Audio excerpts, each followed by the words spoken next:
দুনিয়াতে যত অদ্ভুত অদ্ভুত প্রশ্ন সব আপনি মুসা আলাইহিস সালামের মাথা থেকে পাবেন। বিভিন্ন বিষয়ে আল্লাহরে প্রশ্ন করতেন। সাইয়েদনা মুসা আলাইহিস সালাম আল্লাহরে বললেন, আল্লাহ আপনি আমার এমন একটা জিকির শিখাইয়া দেন যে জিকিরটার শব্দ আপনি আর আমি ছাড়া কেউ জানবে না।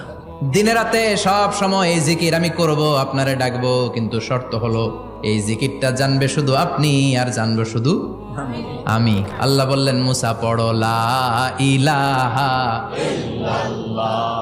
মুসা আলাইহিস সালাম কয়, মাবুদ এটা তো জাতীয় জিকির, সবাই জানে। আমি তো চাইছি এক্সেলেন্ট একটা জিকির, কারো কাছে নাই, শুধু আমি জানবো আর আমি পড়বো।